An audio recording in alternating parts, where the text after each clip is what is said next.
Здравствуйте. Сразу после довольно лаконичного обзора наиболее значимых событий дня я предлагаю поговорить о том, какие проблемы и трудности для горожан создало в прошлом и создаст в будущем наше коммунальное хозяйство. Якутия по результатам федерального конкурса в числе 20 других российских регионов в ближайшие 3 года будет получать федеральные средства для реорганизации своего образования.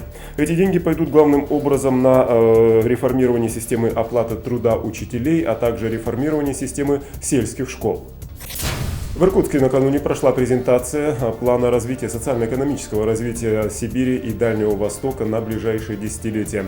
В качестве опорных названы города Иркутск, Хабаровский и Владивосток, а наша республика оказалась в числе регионов второго эшелона.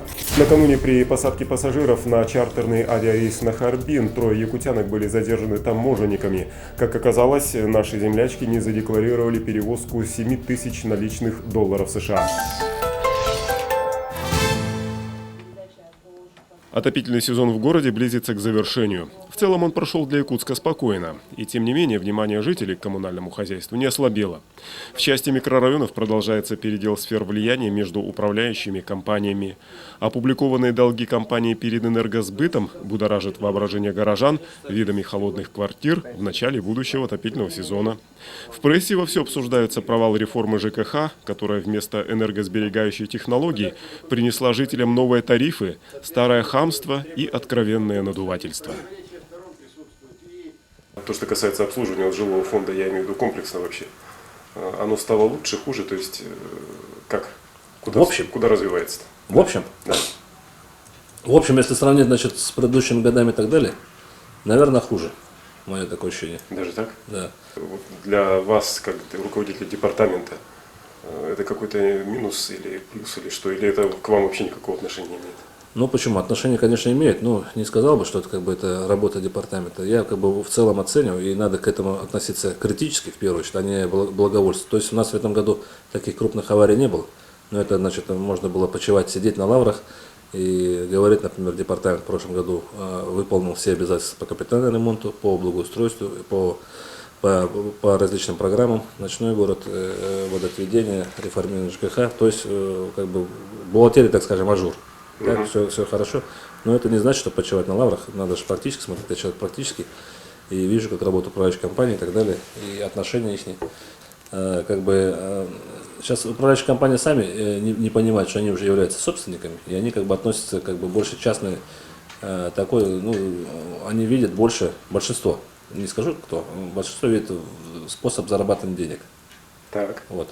А реформирование ЖКХ-то как бы заключается не в этом, а именно в инвестировании, в инновациях и внедрении новых технологий. Пока этого, к сожалению, не видно. Вот управляющие компании, чтобы они вкладывали свои средства в свои собственные дома. Вообще никто этого не делает?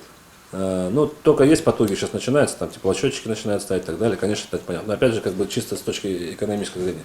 А с точки зрения, чтобы ставить не только счетчики, а, например, такие факторы, как утепление там, цокольных этажей, новые технологии, значит, это, здесь вот пока вот этого не видно. В этом смысле городские власти на них воздействовать никак не могут?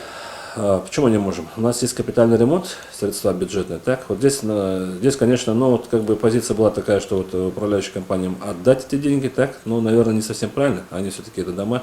Здесь больше надо стараться, чтобы внедряли новые технологии, стараться, да, те же кровли, например, делали уже не рубероидом, а более современными материалами.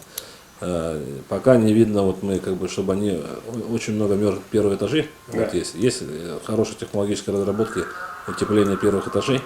Вот, мы им как бы рекомендуем, но тоже не берутся. Хотя на бюджетные деньги мы рекомендуем. А почему? Вот, за счет капитального ремонта. Ну не знаю, вот здесь, наверное, может быть даже как-то какую-то специализированную фирму создавать надо и заниматься этим делом.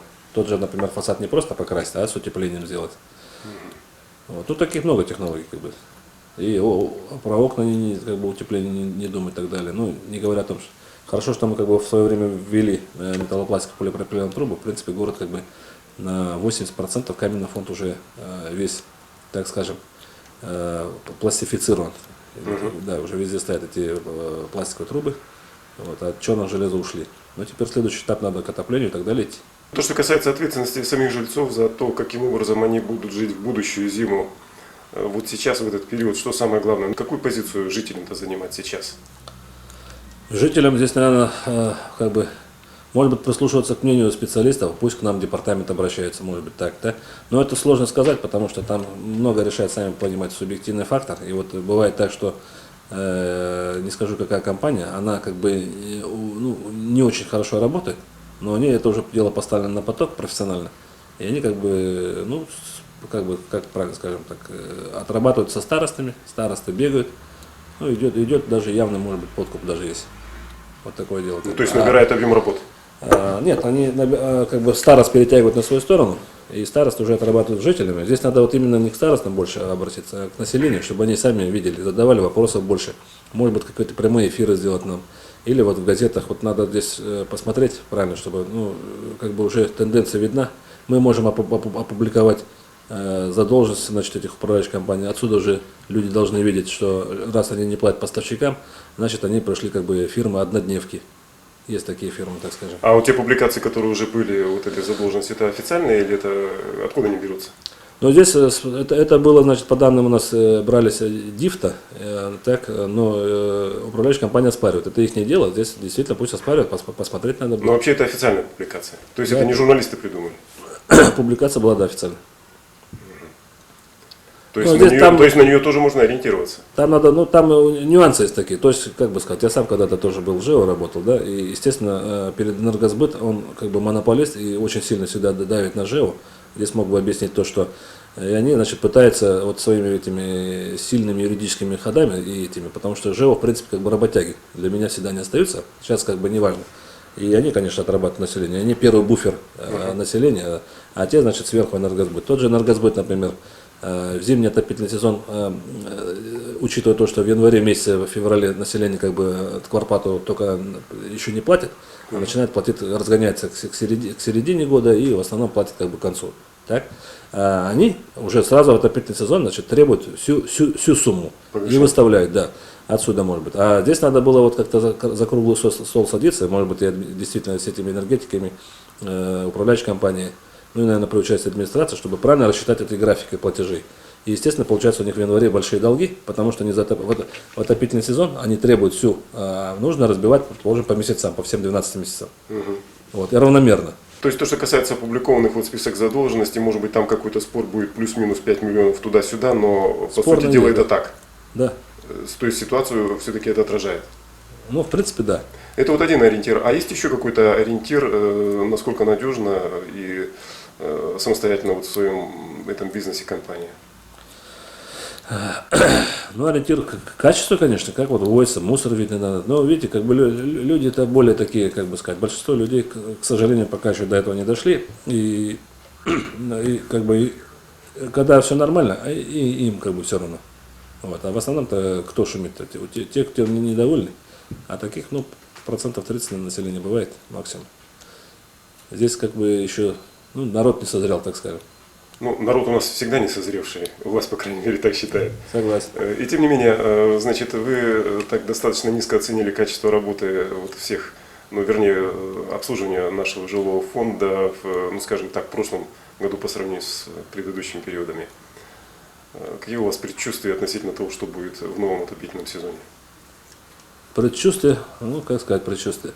Предчувствие пока как бы не совсем хорошее, так скажем. Но впереди у нас В связи с чем? лето, ну, в связи вот с этими долгами и так далее, задолженностью. Вот. Вроде бы, как, опять же, вот, и опять же, как бы, управляющая компания, их дело вроде бы должно быть, да? Но опять же, как бы, наверное, администрация должна вместе, мы же как бы городские власти, и как бы вот приходится нам в это дело вмешиваться. Если бы все хорошо было бы, конечно, да, слава богу. Но, к сожалению, сами ведь ситуация как бы не совсем так. Поэтому, конечно, будем вмешиваться. Ну и что-то делать. На сегодня все. Удачных вам выходных дней. Встретимся в понедельник.